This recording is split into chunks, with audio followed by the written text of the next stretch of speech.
Hello, everyone, and welcome to the podcast. I'm not drunk, I'm autistic.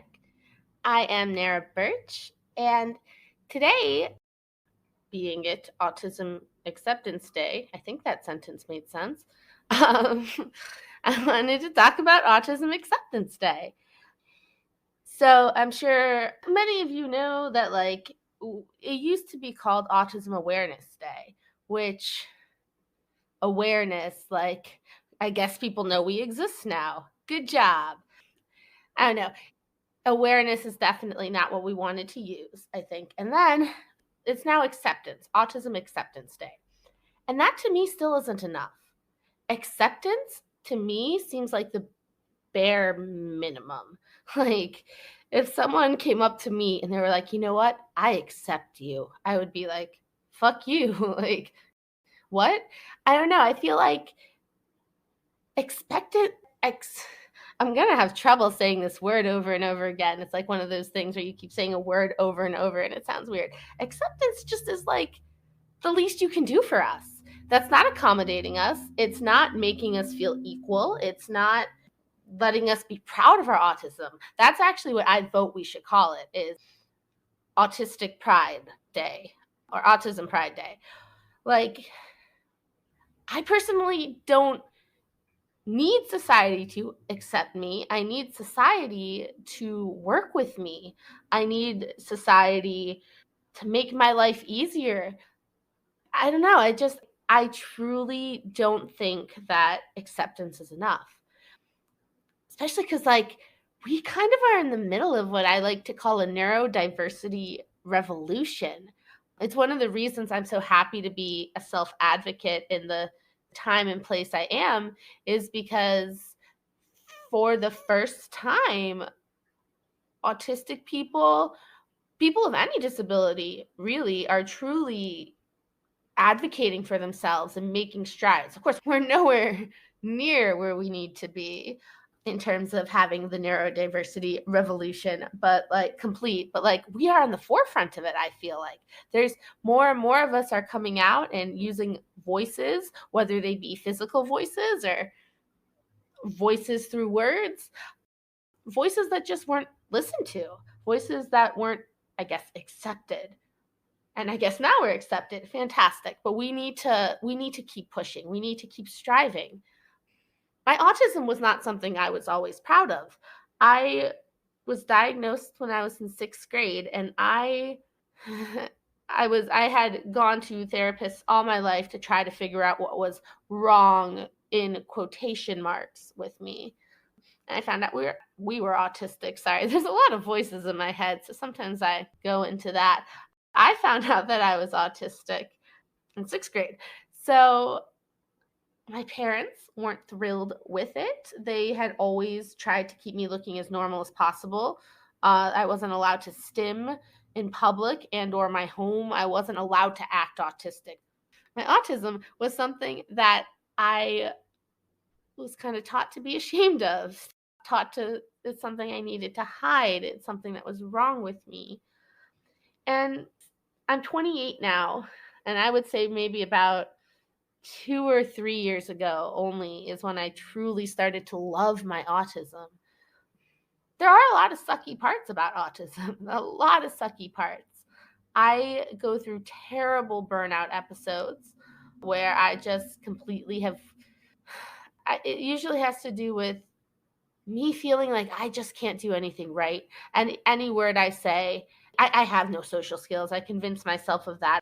I have a lot of trauma and abuse I went through, and my burnout will sometimes come because of that. I have a lot of meltdowns. I have meltdowns constantly.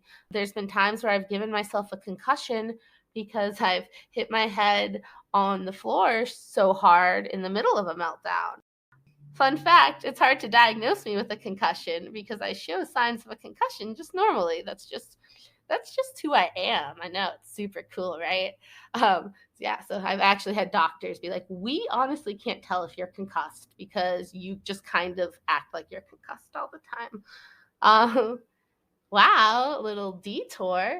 But yeah, there's a lot of sucky parts about autism, but there are also so many amazing things about it. There are so many things that are like, we see the world in such a different way. We would probably not have any of the technology we have now if it wasn't for autistic people.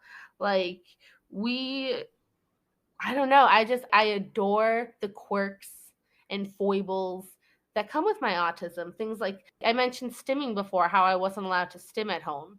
Now, living my free life, I can stim whenever the fuck I want.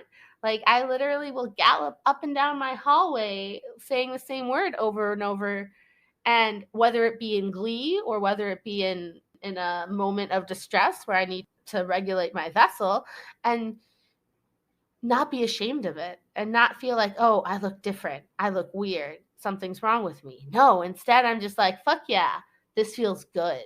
This feels right. This feels like what my vessel is meant to be doing right now. And so happy about that. I also love like my talents that my autism gives me. I love the focus it gives me into my special interests. I love the way I process written things, hate the way I process auditory things. That's on the sucky side. I have a lot of auditory processing problems, but like I can read a book in an hour and memorize it. And that definitely is part of my autistic superpower. I just really process the written word well, and I also express myself better in the written word. I also feel like autism I love people in a very special way because of my autism. People who show me kindness, true kindness, will get, I don't want to say rewarded because that's not, sorry, there's a motorcycle. Not rewarded because that just seems kind of like an ABA punishment system or some shit. But like, I take good care of people. I love the people I love. I love to knit them things and cook for them. And like, you can call me at 4 a.m. and be like, hey, I'm drunk. I need to be picked up right this second. And I'll go get you. Like, I know that I am a good creature. And I feel like my autism does have to do with that. I feel like I am polyamorous because I don't have good levels of love. If I love you, I love you. And like, that doesn't mean that my love is always shown to you in a sexual way, but someone I love my best friend the same amount as I love my boyfriend. I don't have like levels. And I don't know, I feel like autism has just allowed me to truly be my pure self and really not give a fuck about what anybody thinks about me. Like, autistic people are the most punk people out there. I truly feel that. Like, we are not afraid to be ourselves. We're not afraid to change the status quo and just bring a new perspective to the human race. Like, I don't know, it's just really cool. And I really want everyone else to see their autism as a superpower as well. And that's why we need to move past just acceptance. That's why this needs to be Autistic Pride Day, because we have such a beautiful, vibrant community. We truly do. And autistic people, like, I only have autistic friends, honestly. Like, one of my boyfriends is neurotypical, but like, there are definitely some honorary autistics out there, and he counts. But like, I would rather spend time with an autistic person than a neurotypical person any day. And that's because a neurotypical person isn't going to give me a PowerPoint lecture on like the lore of their favorite video game for an hour. Like, that's the kind of stuff I adore. I love watching autistic people get excited about their passions and their special interests. And I feel like it's just a really cool community. So I think that's it. I really, really want everyone to have just a great Autism Acceptance Day, and maybe next year we can call it Autism Pride Day and just truly let our community get the credit it deserves for being as amazing as it is. All right. Thank you guys so much. Bye.